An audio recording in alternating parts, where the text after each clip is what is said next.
Okay, welcome to the last week of Advanced Applied Econometrics of the summer semester 2021. Another special semester has come to an end.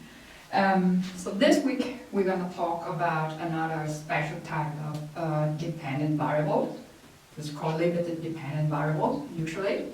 So last week we talked about binary choice model, in which the dependent variables has only two possible outcomes. Now we see another type of dependent variable. It would look like this. So for example, you have y1 different from 0, continuous. I could also put it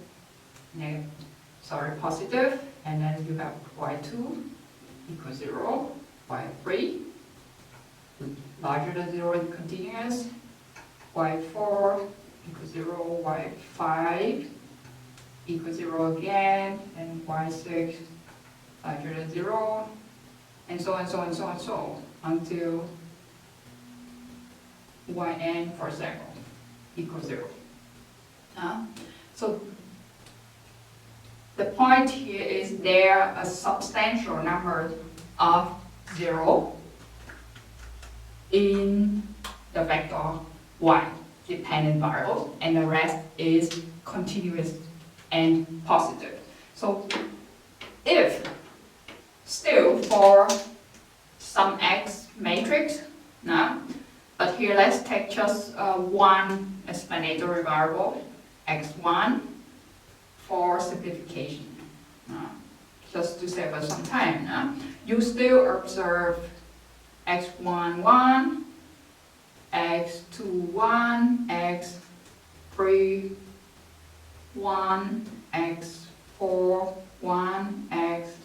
x51, x61, and so until xn1. Whether they are 0 or not, it's not important, but the point is you still observe the corresponding explanatory variables for those observations that's to 0. So this kind of data is called sensor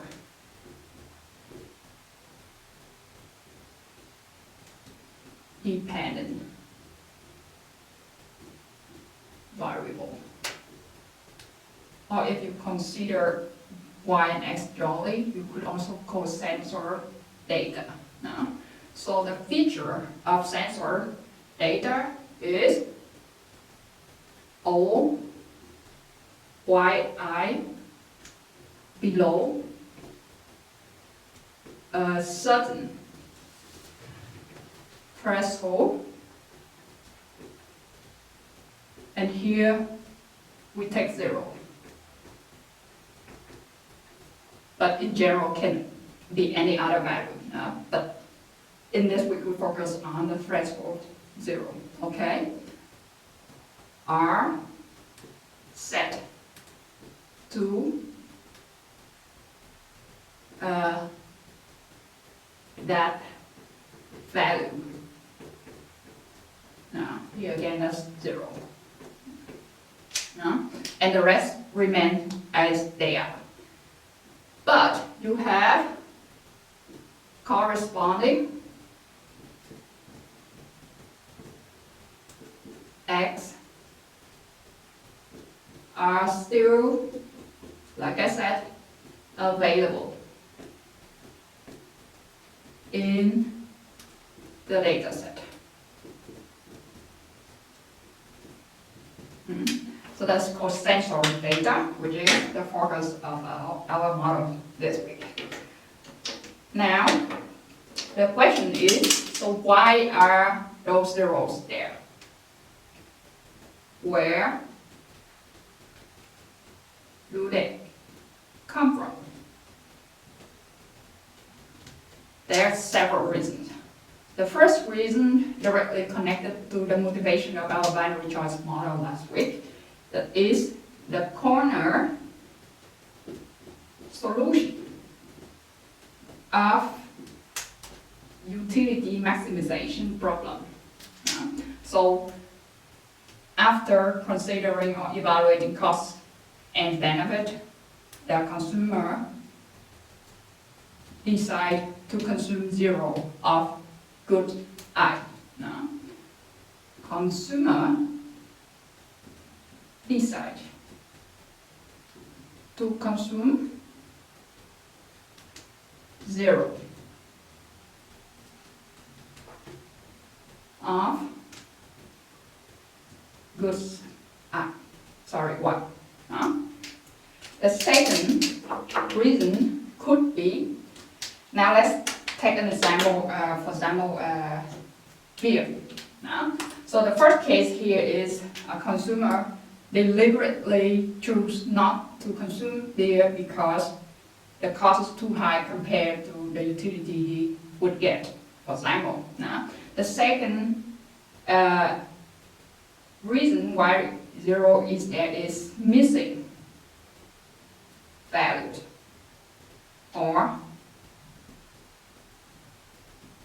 not applicable.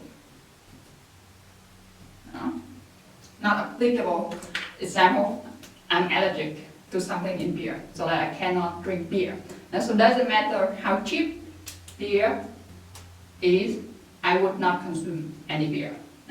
So if, for example, you work for a market research company and you want to investigate the demand of beer in the supermarket, you come there with a questionnaire, and you pick random consumer, and you have asked them several questions. For example, in this X, there's income, their kind of career, age, all kind of explanatory variables. You have that data, but then when you come to the question, okay, how many beer will you consume on an average week? So some people will say that, okay, just beer too expensive, I don't consume it, then there's in this first category. If you ask me, I will be like, I'm allergic to beer. So it doesn't matter how expensive it is, how cheap it is, I never drink any beer. So I'm the second one, okay? So the first thing we will deal with is the Tobit model. That's for in this corner solution. Tobit, in the Fairback notation is called Tobit I, the standard Tobit. And then later on, this week we will also go to the Tobit II, which usually used for the second case, but it's also more less restrictive. Less restrictive in the sense that give you some separation between the participation and the intensity, like whether I decide to drink beer or not, and then how much I drink, like two set of decisions. So that we will talk, and then we will also go to a quick overview of alternative models for such kind of sensor data. Now at this point, I would also like to prepare you a bit ahead another type of data which looks pretty similar. So imagine after you collect the data of the people you saw in the supermarket, and you saw, because you're interested in the demand of beer, and you think, okay, those people who don't drink beer at all, then it's kind of irrelevant for your research. So you just delete them from the data. So you kick out those observations with y equals 0. So for those people who don't drink beer, not only that you don't have the y in the data set, but you don't have other explanatory variables corresponding to those observations. That kind of thing we call it truncated dependent variable. Because we will also talk about it when we talk about Tobit more, so it's better to have it now already prepared, truncated dependent variables or data. So for that thing, you will have if yi equal to 0, then no data available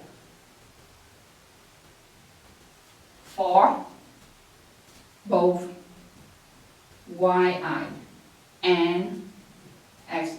So the main point to distinguish it to the sensor from the sensor data is, with the sensor data, you still have at least some information about x in there. Now, if it's truncated and then nothing, you throw out the observation completely. Okay, so last week we have, for the first time, got to know the idea of utility maximization and the latent variables approach behind binary choice model.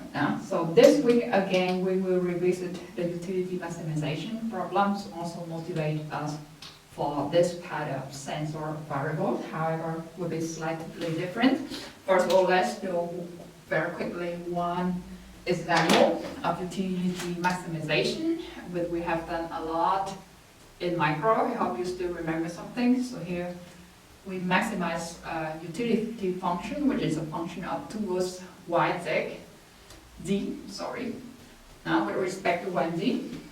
This is the utility function subject to a constraint y plus z equal x. So here x is income, for example. Y, back to the example I talked earlier, beer expenditure, how much a person spend on beer on an average week, for example, and z is expenditure for all other goods in one composition. So do you still remember what corner solution means? Corner solution in the utility maximization problem means one of the solution for either y or z will be set to 0. So obviously here y equal to 0, y star, no y, let's say y, is possible. Like we said, a person can drink no beer at all. But z equal to 0, unrealistic, right? Unrealistic in the sense that you will hardly find a person who only drink beer to survive, no food, no other beverage, no other essential goods, right? So this is the starting point. Now let's solve for this utility maximization solution. So the Lagrange set up in this case will be, y minus 0.5 d plus lambda x minus y minus d, right? And then you set the first order condition. The first one would be derivative of the Lagrange with respect to y would be minus 0.5 y to the power of minus 1.5, right, times z minus lambda equals 0, meaning minus 0.5 y, minus 1.5 times z equals 0, lambda. This is the first order condition. The second one would be with respect to z.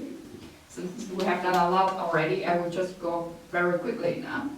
Y to the power of minus 0.5 minus lambda equals 0, meaning, right?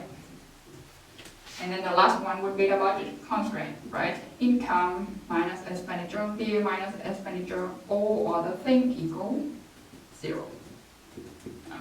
So we could divide 1 by 2 for example, then we get on the left hand side minus 0.5 y above minus 1.5 below minus 0.5, so that's a minus 1 left, right?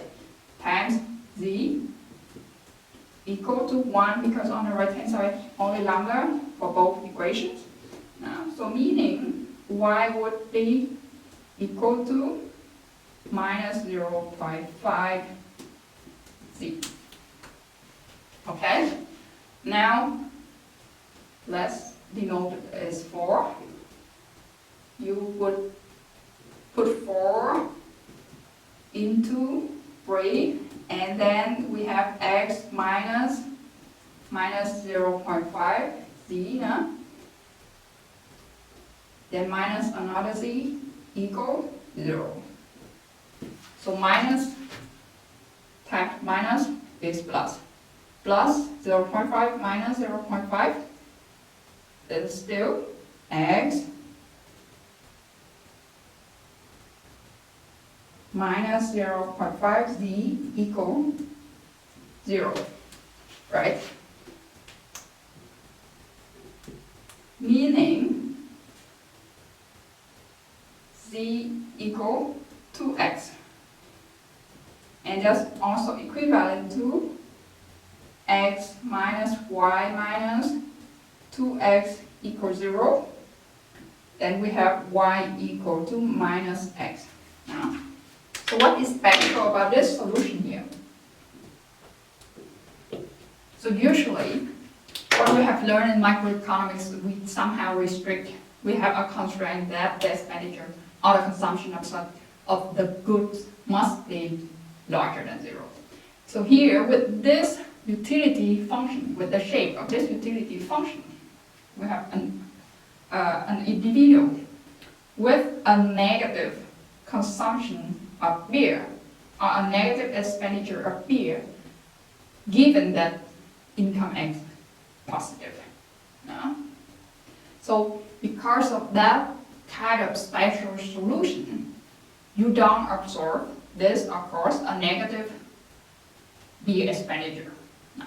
So for those people with a solution of the utility maximization problems, which is negative, will end up on your data set as 0 for y. No? So this is the special point that motivates us for the Tobit variables. I will come back after I clean the board, but for now, just to see that, okay, if we don't restrict the consumption of goods, which is positive, but we allow it to be negative somewhere in the back of our head, of course, then that can use the sensor data that we observe because of that corner solution. So you have seen that, okay, under certain circumstances and depends on the utility function of specific individuals, the solution to this maximization problem can be negative, right? I mean, of course, not the best example, but that is one thing we could imagine about. So now let us denote the y star as the solution of the maximization problem that we have seen. So one thing I have to stress right now, not to confuse you, last week we have the binary choice model. We denote y star, we used y star also, but for something else. So the two things not the same, because last week we talked about the utility difference, the difference in utility between the two options, consume or not consume, to buy or not to buy. And here y star, we're talking about the expenditure of a specific good. So it's not the utility anymore, but it's the expenditure of specific goods. Okay, keep that in mind now, not to be confused. Okay, so we have seen previously that this y star can be written as a function of income, right? X. So in general form, we could write that is equal beta 1 plus beta 2 x and then plus epsilon. And here I could even index I, okay, for individual I. And what does epsilon stand for? Epsilon I. So these are again unobserved heterogeneity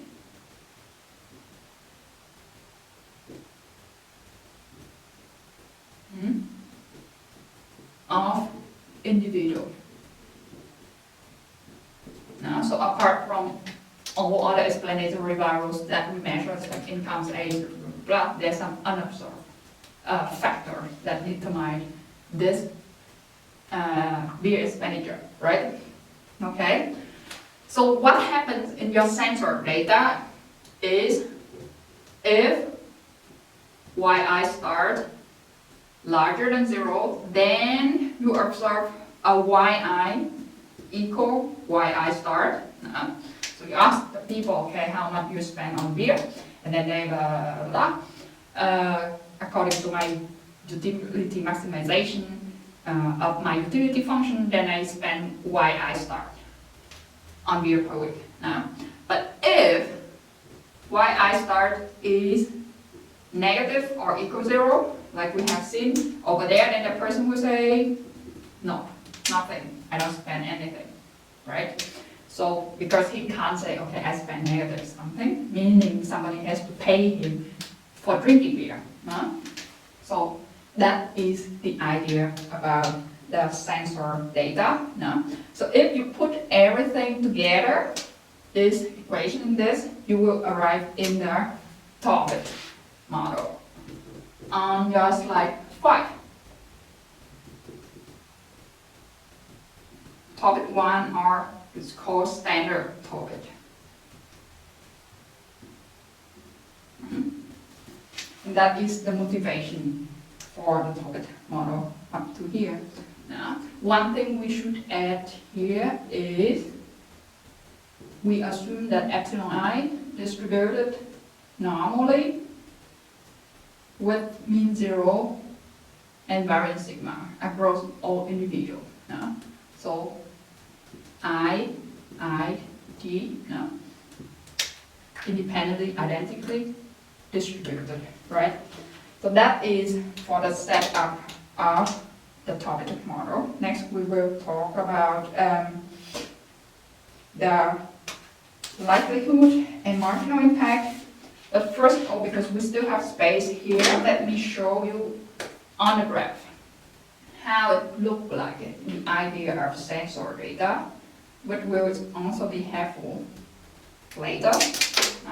So imagine this is the normal distribution of yi star. Okay. It's the end of the semester, so my marker's not good anymore. Okay, this is yi star. Now, so it's a normal distribution, which means v of yi star equal what? Xi prime beta, right? According to this. Okay? And somewhere we have a 0. Let's say over here. 0, that's here, right? So what happens that I just described all over there is all the observation that you observe over here for the latent variables y star is mapped to this line at 0.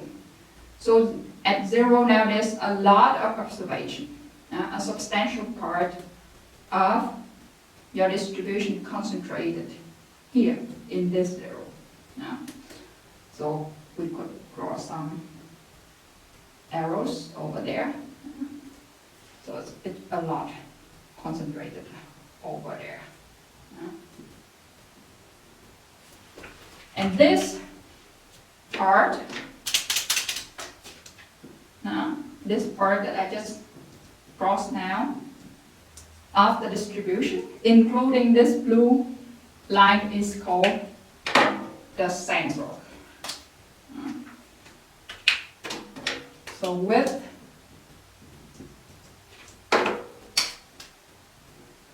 that part, then it's called sensor distribution.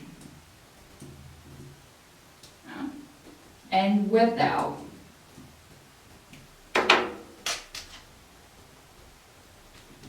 then we call it, I said in the beginning, truncated distribution.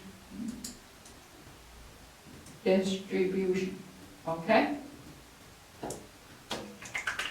And the likelihood function, the likelihood function of the Tobit model is also how we assess the marginal impact will based on this sensor distribution.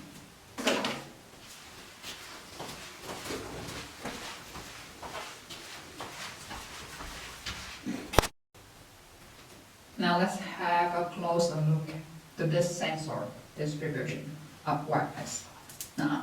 So like I said, all the observations, the y with yi star below 0 already map to 0. So this distribution can be thought of having two parts. The first part is a lot of observation concentrated here in this 0, because we map all the negative observation to 0, right? And then the rest is a continuous normal distribution, but truncated already. That means without the bar, the parts from 0 to the left. No? So now we can calculate the probability or density having observed that consists of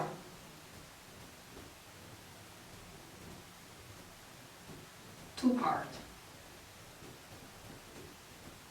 So the first part is at 0, where we can calculate P yi equal to 0, which is P yi star smaller or equal to 0, right? From previous forward.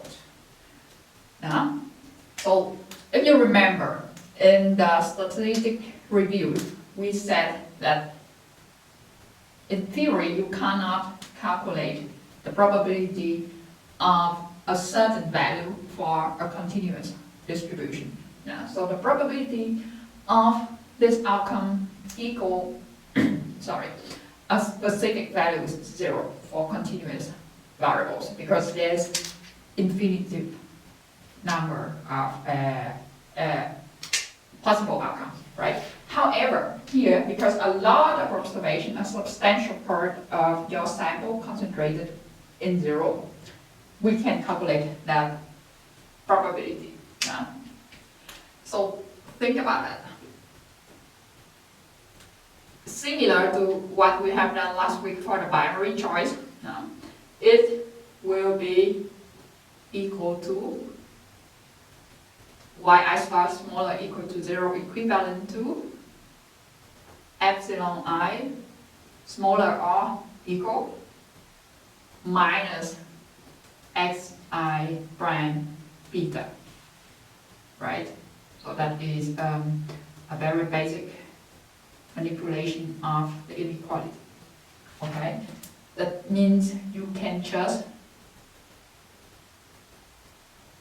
take this and put xi prime beta to the other side of the inequality, okay?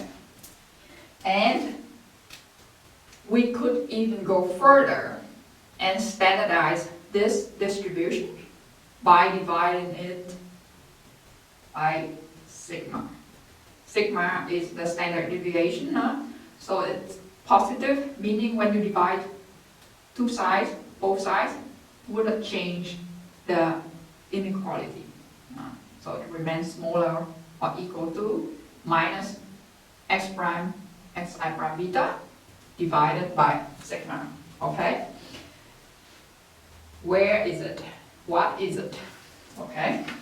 We would need to draw another distribution of the error.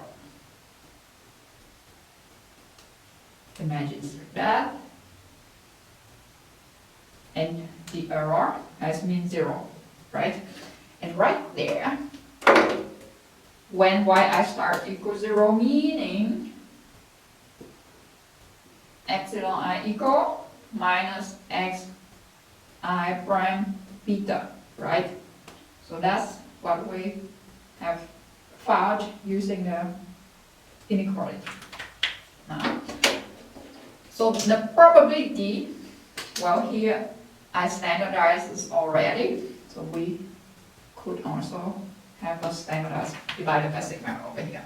Okay, so the probability that epsilon divided by sigma squared smaller or equal to minus xi prime beta divided by sigma. So where is it? This part, right? The area under the curve below the x minus xi prime beta divided by sigma, right? So it is the cumulative distribution, the cumulative probability, and here because we're talking about a normal distribution, due to the fact that we assume that epsilon is normally distributed now. So here we have a normal, standard normal distribution. Let me write it here. So epsilon I divided by sigma is distributed normally with mean 0 and standard deviation 1. So this is a standard normal distribution. Yeah? So of this distribution at this point, right? So minus xi prime beta divided by sigma. Alright? But because it's normal distribution, it's symmetric around 0. And even more, it's standard normal distribution. So it's really symmetric. So here you have xi prime beta divided by sigma.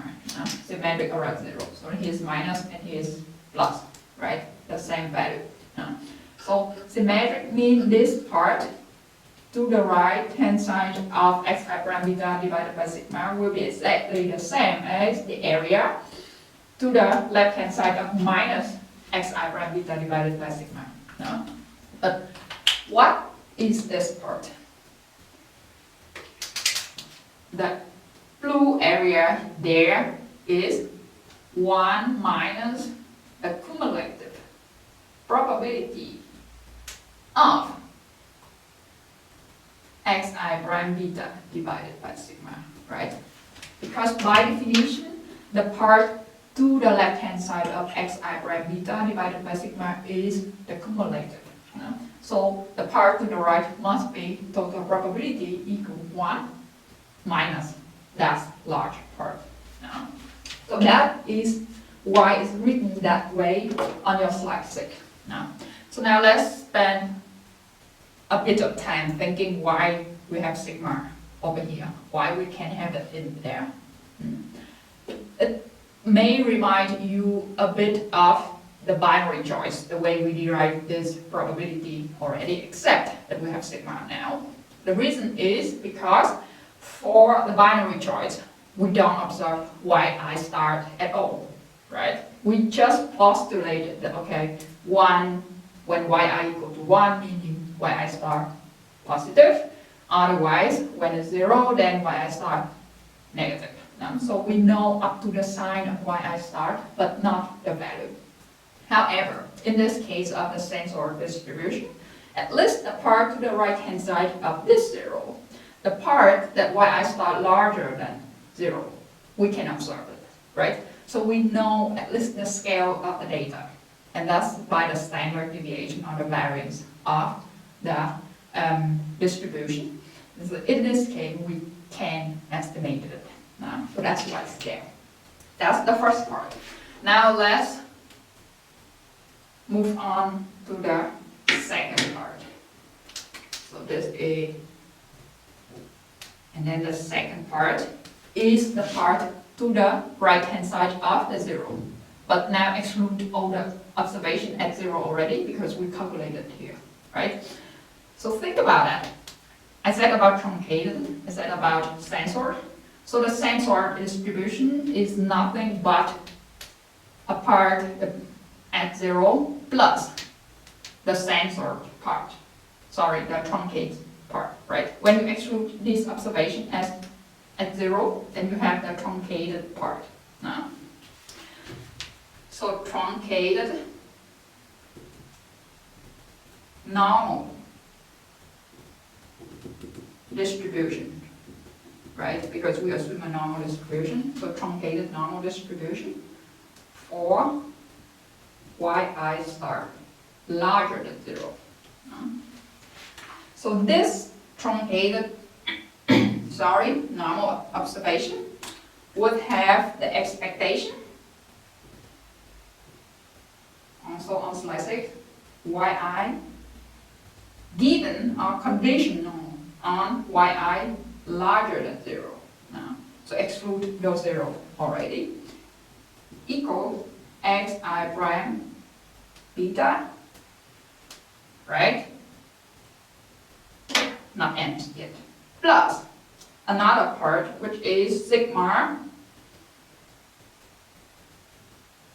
times the probability density function, the value of probability density function at xi prime beta divided by sigma. And then at the end, divided by the probability, the cumulative value now, xi prime beta divided by sigma. Okay? Why is it? It is the expectation of a truncated normal distribution that we used the formula to arrive at this. Why proving it would take a lot of time and space. Now it would take, I don't know, half an hour or something if I derive everything here, so you can come to me if you're interested. Still, we can think about it intuitively. So this is the mean, xi prime beta is the mean of the entire uncentral distribution. So if it's full distribution, the mean is this. However, now that you excluded all the observation below this part, like from 0 backward, so of course the expectation will shift. So this is expectation of yi star, given that yi star larger than 0, which also equivalent to the expectation of yi given yi larger than 0. Just mean that we exclude all the observation max at 0, and we have the expectation shift apart, like a distance, and this is the value of the distance. Now think about, for example, your transcript. You have a certain average grade for the whole transcript, the whole thing that you have done now with credit points. And then now you feel like uncomfortable with some grades for some certain subjects. And then you exclude it. If you exclude all the bad grades out and then take the average, the weighted average of the rest, then of course you would obtain a higher value, right? So that is exactly what is done here. And in the context of probability, that is, we divided it by the cumulative probability of this part. I will go back later, but that is for now. Then we think about why we cannot use OLS for this specific problem that's shown on your slide 7. Why not OLS? Why can't we just simply regress the part of this dependent variables upon xi prime beta? Because then we miss this part, right? So if you apply OS to the part of observations larger than 0, then you will potentially underestimate the beta. Let's move on to the marginal effects. So with Tobit I, or standard Tobit model, we have several types of marginal effects we could think about. It's shown on your slide 8 and 9. Here I will go slightly a bit different. I go from easier, more intuitive one to the more complicated one. So the first one is the marginal effect of certain variables in xi on the latent variables yi star. So it will be the derivative of the expectation of yi star with respect to xik for certain explanatory variable k. Okay? And because the expectation of yi star is nothing but xi prime beta over with respect to xik, that would simply be beta k. Right? So this is marginal effect. See, all my markers run out of ink right now.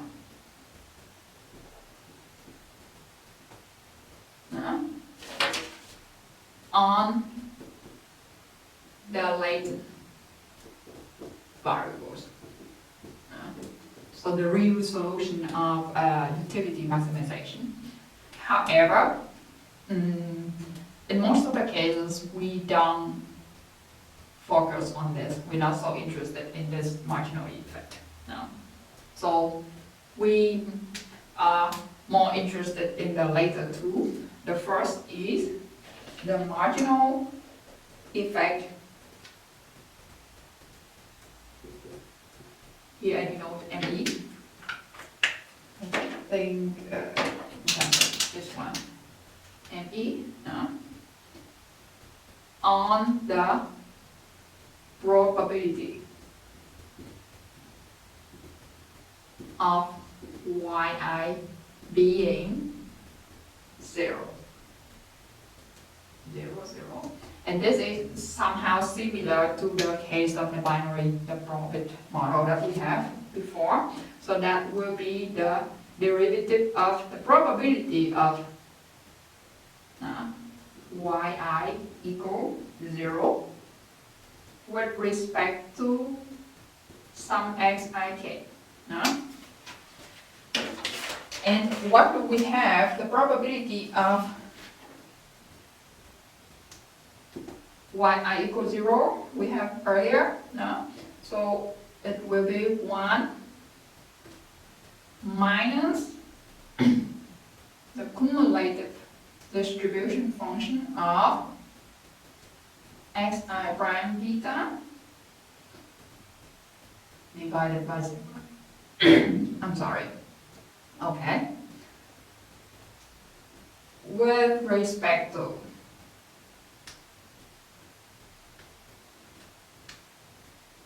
xik. So here's a little bit complicated because the cumulative probability function is a function, and inside we have xi prime beta is another function. So remember, outer time, inner chain rule. So that will be the minus of the density function, right? Because the derivative of the cumulative function is the density function. Xi prime beta divided by sigma, right? And times now the derivative of the inner with respect to xik, which is beta k, right? So over sigma, sorry, I forgot that we still have the scaling parameter sigma over there. So that is what's shown just like 8. And now the most complicated thing is the marginal effect on the expected value of yi, but without conditioning. What does without conditioning mean? Without conditioning means we take into account all the observations, including those at 0 here and those non-zero positive ones. Okay? We will not derive the entire thing over there, but I think it would be good for you first to think about it. So the expected value of yi consists of two parts, because we have 0 and then we have the other part, right? So you can think about two possible outcomes. The first one is 0 times the probability, sorry. So yi equals 0, right? And the second one will be the expected value of the truncated part to the right hand side without those 0. So that means yi conditional on yi larger than 0, right? And times its probability. So the probability that yi larger than 0. So this is the expectation. Okay? But because we have 0 over here, so this part is 0. Right? So as a result, you have the expected value of yi equal this part. Now, I could write it down here. Yi will be, from above, we have xi prime beta plus sigma times the density function of xi prime beta divided by sigma, right? And then scaled by the cumulative density of that part. This is the expected value of the part that yi larger than 0. Yeah? And times the probability that yi larger than 0, which is actually the probability that yi star also larger than 0, right?